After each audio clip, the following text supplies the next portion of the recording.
Bonjour, bienvenue aujourd'hui à la boutique Sortilège à Nantes. On est ici avec Phil Viscaro qui est un des co-auteurs de Pas vu pas pris de chez Leteia qui sera dans la prochaine sélection du GBL. Et aujourd'hui on va faire un peu plus connaissance déjà en te demandant c'est quoi ton premier jeu édité? Mon premier jeu édité, distribué en boutique spécialisée comme ça, c'est Dany, chez Greux Games. Donc ça fait à peu près 3 ans bientôt là. Voilà, c'est un jeu qui a très très bien fonctionné, qui a été exporté dans pas mal de pays. Un party game à rôle caché qui est illustré par Antoine Baillargeau, qui aujourd'hui est tatoueur et qui a un style très très particulier au niveau des illustrations, c'est monochrome et tout ça. Voilà, c'est un des jeux les plus à part de ce que je fais d'habitude, et c'est un de ceux qui compte le plus pour moi quand même. Qui est très cool effectivement. Ouais. Et le jeu qui t'a le plus marqué dans ta carrière de joueur? Dans ma carrière professionnelle de joueur professionnel. Il y en a deux qui étaient à peu près à la même époque. C'est HeroQuest et quelques années avant le Survivant. Alors HeroQuest on voit je pense, mais le Survivant... Ça va à peu près. Survivant c'était sorti chez MB à l'époque. C'était un jeu de course de bagnole type Mad Max un peu, avec des petits véhicules. Donc il y avait des petites bagnoles, des petits buggy, des hélicoptères et des plateaux qu'on les mettait l'un devant l'autre à chaque fois, et les joueurs qui restaient à la traîne étaient éliminés. Et c'était un truc comme ça, avec des règles qui étaient bidons au possible en France. Et j'ai appris par la suite en fait que c'était pas les vraies règles, qu'ils avaient changé les règles en France, ils avaient peur que ce soit trop compliqué pour les joueurs, et que les règles américaines étaient vachement plus fournies. Donc j'ai pas cherché à les retrouver depuis, mais je sais qu'elles sont disponibles. Mais voilà, et ce qui est marrant, c'est que ce jeu m'a permis de rentrer indirectement dans l'univers du jeu de société, puisque j'ai voulu, avec Hollywood Racers, un de mes premiers jeux, qui sortira bientôt en boutique, qui était en financement participatif cette année. Hollywood Racers au départ était un hommage aux survivants au niveau de la façon de jouer. Donc indirectement, c'est le jeu qui m'a amené là-dedans. Et là, hop, paf paf, on arrive à Pas vu pas pris. Quelques années après. Quelques années après, qui sort d'ici quelques semaines en magasin. Et du coup, tu vas nous présenter. Ok, c'est parti. Donc Pas vu pas pris, c'est un jeu pour 2 à 4 joueurs à partir de 8 ans. J'ai entendu beaucoup de retours de joueurs et professionnels qui disaient que c'était le jeu pour enfants le plus joué par des adultes. Je trouve que ça fait une chouette tagline.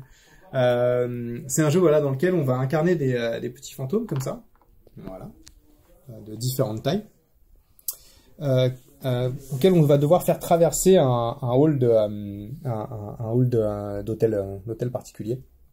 Donc en se déplaçant comme ça sur le plateau, sur lequel il y a des meubles, on va pouvoir se cacher derrière les meubles, on peut déplacer les meubles, on peut se retrouver du coup, si on était caché sous un meuble et que quelqu'un déplace un meuble, hop, on n'est plus caché. Et c'est une sorte de mélange entre du cache-cache et du 1, 2, 3 soleil, dans lequel il va falloir donc bouger ses personnages grâce à des cartes qu'on a comme ça, qui donnent soit des déplacements assez faibles, mais la possibilité de bouger des meubles, soit des déplacements beaucoup plus importants, mais on déplace pas de meubles. Et puis, à chaque fin de tour, un joueur a l'opportunité de placer la serrure du côté où il veut. Donc, par exemple, imaginons que tu choisis de la placer de ce côté-là. En lançant le dé va te donner la valeur de la porte à laquelle tu dois la placer. Donc, tu avais choisi ce côté, tu fais 3, ça vient se mettre ici.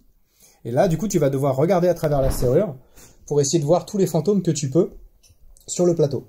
Et donc, tous ceux que tu vois, là, j'imagine que tu vois déjà ceux-là, voir celui-ci. Voilà, tu peux te déplacer comme ça, tu peux vraiment jouer sur le côté, te pencher un peu plus, te redresser, chercher vraiment le vice d'aller voir. Genre là, il y a un rouge qui, à mon avis, tu ne peux pas voir à cause de l'angle de la serrure. Par contre, tu vois celui-ci, voilà. Et en fait, à chaque fois que des fantômes sont vus, hop, ils sont renvoyés directement chez le joueur dont c'est la couleur. Et le but, c'est, il y a 5 tours pour sortir le plus de fantômes possible, ou en planquer le plus sur le plateau pour marquer des points. Ça marche très bien, c'est rapide à jouer, et ce qui est fun, c'est qu'il y a plein d'éléments de gameplay dedans qui vont à contre-pied de ce qu'on a l'habitude d'avoir. Par exemple, quand on déplace ses fantômes, tout le monde les déplace en même temps. Là où habituellement, c'est plutôt chacun son tour pour éviter le chaos. Là, le chaos est un peu encouragé. Voilà, donc il y a des petits éléments comme ça qui sont très fun, et il y a 2 variantes dans le jeu. Une variante qui permet de fusionner des fantômes, donc par exemple, mettons que j'ai ce fantôme ici, un petit fantôme, j'amène un autre petit fantôme, ils fusionnent, ils deviennent un fantôme moyen. Et si j'amène un autre petit fantôme, ils fusionnent et ils deviennent un gros fantôme. Ce qui te permet d'avancer sans avancer les gros qui sont quand même super durs à planquer, de te retrouver avec des gros fantômes juste avant la sortie. Qui rapporte plus de points. Qui rapporte plus de points, évidemment. Sortir un gros fantôme vaut 5 points, sortir un fantôme moyen vaut 3, et sortir un petit fantôme vaut 1 point. Okay. Après, voilà, il y a des petites subtilités de gameplay que je vais pas forcément révéler tout de suite.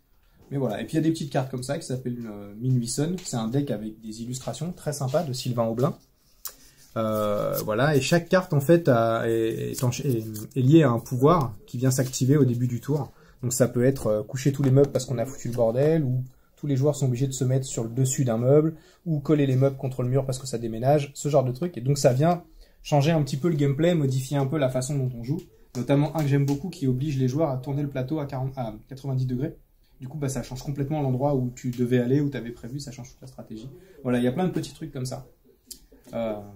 Ok, et après du coup la suite de ta création ludique, il y a des choses à venir qu'on peut attendre. Eh ben, avec mon studio Cosmoduck, donc avec mon équipe, où on est un studio de créa et une maison d'édition, on a pas mal de projets là pour déjà cette fin d'année et puis 2022. Au mois de novembre, on sort un financement participatif pour un jeu qui s'appelle Disobey, qui va être un party game à rôle caché semi-coopératif, qui marche très très bien.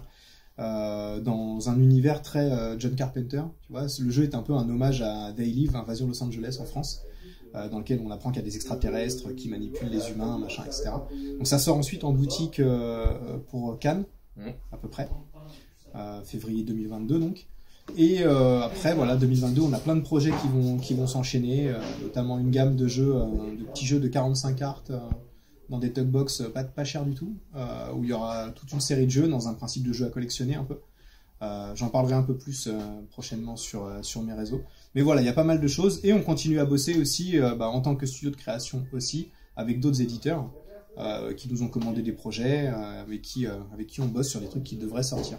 D'accord, bon, super, merci Phil pour cette présentation. Merci à toi. Puis du coup, à très bientôt, pas vu pas pris en boutique et dans la sélection du GBL. Salut.